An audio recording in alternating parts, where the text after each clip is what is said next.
Assalamualaikum warahmatullahi wabarakatuh. Ubur-ubur ikan lele. Cakep. Mumpung libur, kita podcast le. Yeay. Kembali lagi di podcast Pondok Pesantren Ya Bunaya. Saya Wardati Humairo berperan sebagai host di sini dan aku Riri, aku berasal dari Wana dan sekarang aku sedang menduduki kelas 9 MTS. Hai, nama saya Nida, saya berasal dari Kertosari. Saya saat ini sedang menduduki kelas 9 MTS. Hai, saya Haya. Saya dari Kertasari. Sekarang saya kelas 7 MTS. Hai, aku Hana. Aku tinggalnya di Tajah. Sekarang aku lagi duduk di kelas 9 MTS. Halo, saya Tatalia. Saya dari Wainah dan kelas saya adalah 9. Hai, saya Fatia. Saya berasal dari Kertasari. Sekarang saat ini saya kelas 8 MTS. oke, kita sudah saling mengenal ya sekarang. Nah, kali ini pada podcast kali ini ada pembahasan yang cukup menarik ya seputar Pondok Pesantren Ya Bunaya. Jadi, di Pondok Pesantren Ya Bunaya ini kini memiliki 2 program. Apa saja tuh? Yang pertama, ada program reguler, yakni program ini mewajibkan seluruh santrinya untuk mengikuti kegiatan madrasah diniyah. Dan yang kedua, ada program khusus, yakni program tahfiz. Jadi santri-santrinya diwajibkan untuk mengikuti program tahfiz atau menghafal Al-Quran, dan tidak diwajibkan untuk mengikuti kegiatan madrasah diniyah. Nah, kali ini saya bersama anak-anak yang mengikuti program khusus. Nah, agar kita mengetahui lebih lanjut, saya akan bertanya kepada mereka semua ya terkait program khusus ini atau program tahfiz. Oke, saya mulai dari pertanyaan pertama nih. Pertanyaan pertama, apa alasan kalian memilih program khusus atau program tahfiz ini? Kalau saya pribadi sih, kan hum alul Qur'ani alullahi wa khasatuhu. Itu alul Qur'an adalah orang-orang khususnya. Ya, inspirasi aja, jadi kayak pengen jadi orang-orang khususnya Allah. Terus kalau misalnya hafal Quran itu kan dapat ganjaran tinggi, terus pengen kayak balas budi ke orang tua yang udah besarin kita dari kecil sampai besar, sampai kayak gini, sampai bisa hafalan kayak gini. Pengen ngasih hadiah lah di sana nanti. Oke, luar biasa sekali ya jawabannya. Mungkin ada teman-teman yang lain yang memiliki jawaban yang berbeda. Iya, silakan. Kalau aku sendiri sependapat dengan Hana, pengen memuliakan derajat orang pengen meningkatin derajat orang tua nanti ketika di akhirat. Sama dari kecil emang udah tertarik lah buat menghafal Al-Quran. Oke ya, luar biasa ya jawaban dari teman-teman kita. Jadi intinya jawaban mereka itu adalah mereka itu terinspirasi dari janji Allah, yaitu akan memberikan hadiah berupa mahkota kepada orang tua dan sebagai tanda balas budi kepada orang tua mereka.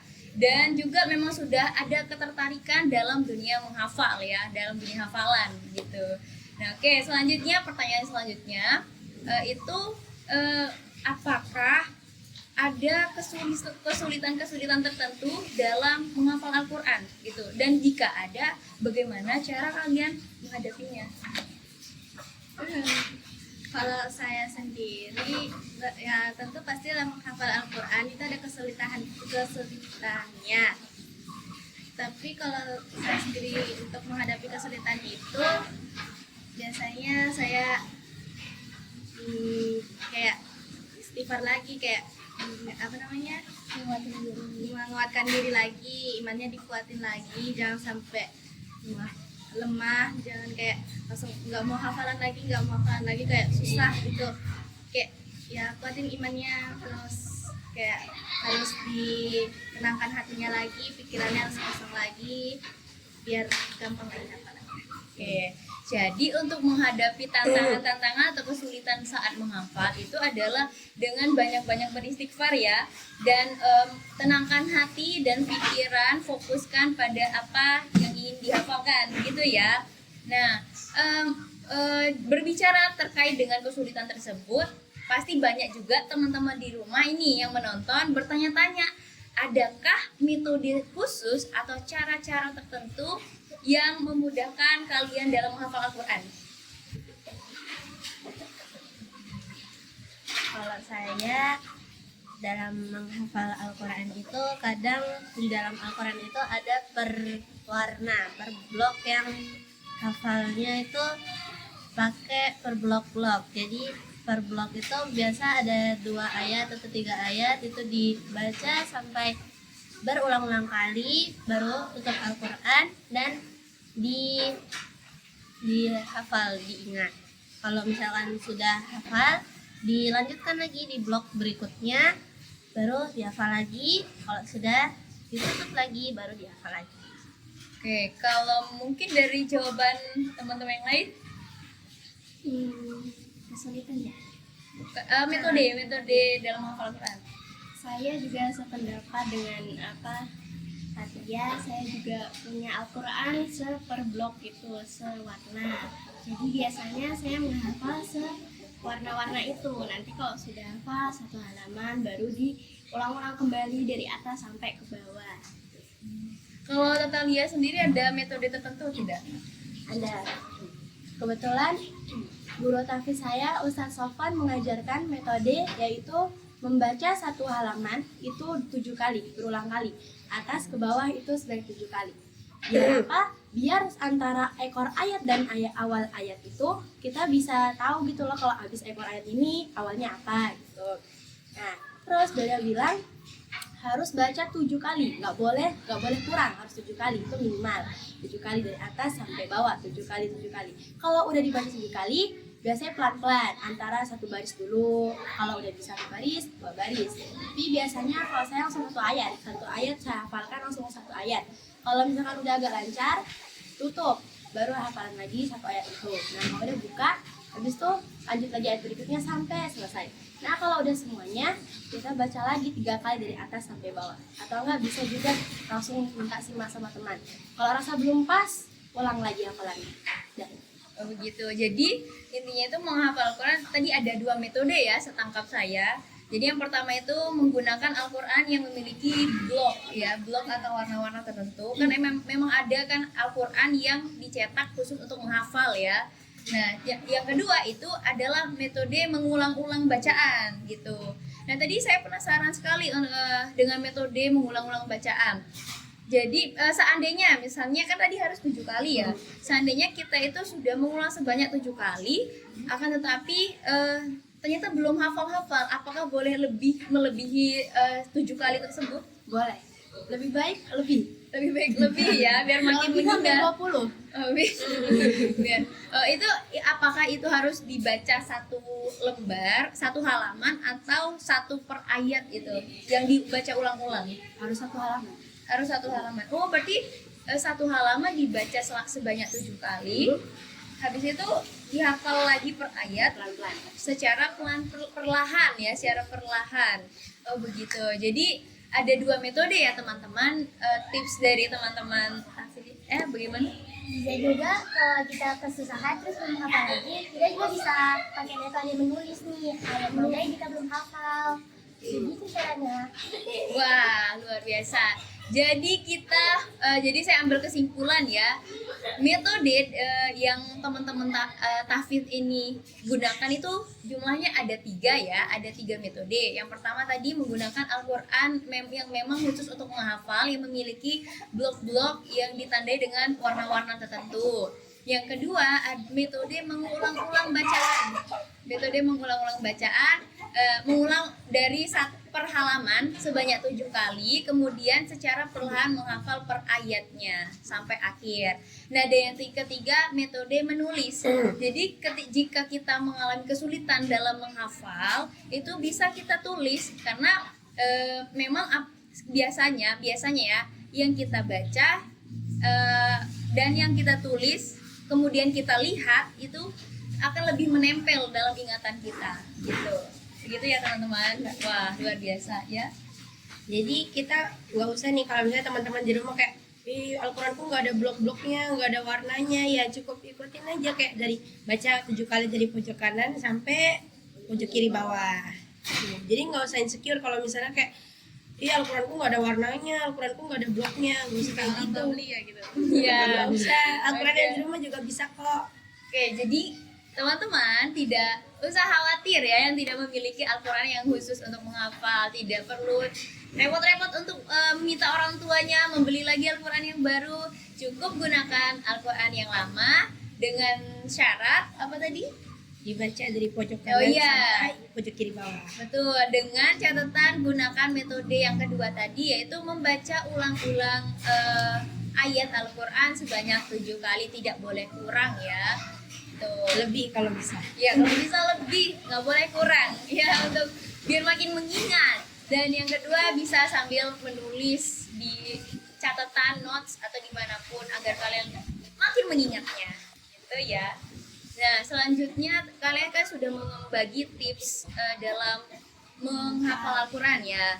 Nah kali ini pertanyaannya itu bagaimana cara kalian menyetorkan hafalan? Itu. Kita menyetorkannya setiap hari ya. Iya. Setiap hari itu setiap harinya setoran 1 halaman. Ya di 1 hari 1 halaman. Ya, kita setorannya tuh 1 halaman setiap hari. Itu tepatnya setelah makan, setelah sholat isya. Ya. Berarti setorannya malam ya? Ya, kita Ba'da setorannya isya. malam. Ba'da isya. Gimana sih kita setorannya? Kita setorannya tuh kalau sekarang kita via online menggunakan HP untuk menelpon ustadz kita, karena kebetulan juga ustadz kita itu bertempat tinggal agak lumayan jauh lah dari pondok, jadi tidak memungkinkan untuk datang. Iya.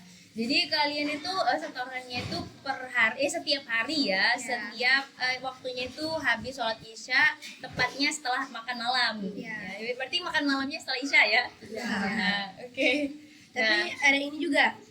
Kita tuh dari hari Minggu ya, kita mulai setorannya itu hari Minggu. Minggu malam, Minggu, Senin, Selasa, Rabu, Kamis. Nah, hari Jumatnya itu kita pergi, kita jalan-jalan. Kalau kalian kesini nanti kalian pasti jalan-jalan setiap hari Jumat. Kita jalan-jalan ke Perumnas 4. Ngapain? Kita tasmi. Itu baca ini. Kita kayak apa? Baca, nanti kita maju ke depan terus baca pakai mic. Terus itu di situ nanti disimak sama teman-teman. Baca ya seperempat, habis itu setengah. Terus 1 juz. Itu disimak juga sama ustadznya langsung di situ. Iya. Jadi kita setiap hari Jumat pergi ke rumahnya ustadz. Ya jalan-jalan. berarti setorannya tetap setiap hari melalui via online ya, setiap malam sehabis isya, kecuali di hari Jumat. Kalau Ya. hari Jumat itu kalian yang mendatangi ustadznya, begitu ya. Jumat, Sabtu, ya Jumat dan sama Sabtu libur. Ya. Jumat sama Sabtu. Oke. Tadi tasmi ya, itu bisa dijelaskan kembali nggak apa sih itu tasmi? Tasmi itu ketika kita membaca Al-Quran tanpa melihat di depan, dan itu disimak nih sama teman-teman kita. Gimana sih tasminya? Jadi kita tuh kayak minggu ini 1/4 juz dulu, habis itu minggu depan juga dilanjut 1/4 juz sampai juz itu habis. Lalu kalau udah 1/4 juz, nanti kita lanjut lagi 1/2 juz, 10 halaman. Itu kalau udah terakhir baru kita lanjut 1 juz per minggu kayak gitu. Oke ya, penjelasan yang luar biasa. Berarti tujuan tasmi itu sendiri adalah untuk memperkuat hafalan Ya, ya, mengingat kayak murajaah gitu. Disimak gitu. Dan untuk apa ya, agar lebih mengingat lagi hafalan-hafalan, agar tidak melupakan hafalan yang sudah lama, walaupun hafalan yang baru terus bertambah, tapi hafalan yang sudah dihafalkan sebelumnya tidak dilupakan. Iya, Ya, nggak boleh. itu fungsinya tasmi ya. Oke. Selanjutnya hal apa yang menarik selama kalian mengikuti program tahfidz ini? Apa sih yang kalian dapatkan selama kalian mengikuti program tahfidz ini? kalau saya pribadi itu bisa konsentrasi gitu, Lebih konsentrasi ya. bisa kayak mengingat, iya, kata hafalan udah menurutku itu aja, lebih ke konsentrasi. Konsentrasi. Jadi dengan menghafal Al-Quran justru itu juga meningkatkan memori kita ya, meningkatkan hafalan. Gitu. Oke, ada jawaban lain? Oke. Yang pastinya sih ngebuat kita lebih dekat dengan Allah. Iya. hatinya. Betul. Artinya lebih adem. Ya, jadi dengan membaca Al-Quran, bahkan menghafalkan Al-Quran, itu justru bisa mendekatkan kita kepada Allah dan juga bisa menenangkan, Iya. menenangkan hati. Udah jadi ya. obat. Apalagi Obat kalau dari yang banyak hati. masalah. Iya. Ya, kalau pikirannya lagi kemana-mana, ya obatnya itu. Baca Iya. Quran. Jadi ketika kita lagi tersakiti, hatinya lagi broken, jadi bacalah Al-Quran. Ya. Terima kasih banyak ya semuanya atas jawaban-jawabannya. Terima kasih. Ya, kalian semua sangat luar biasa. Tetap semangat, ya. Tetap semangat apapun yang terjadi. Tetap semangat dalam menghafal Al-Quran. Ingat tujuan kalian, ingat niat awal kalian mengikuti program ini. Jangan kendor, tetap semangat. Ya. Oke, teman-teman semua, mungkin itu saja podcast kita pada hari ini. Jangan lupa saksikan podcast selanjutnya. Sekian dari kami. Wallahu muwaffiq ila aqwamit thoriq. Wassalamualaikum warahmatullahi wabarakatuh.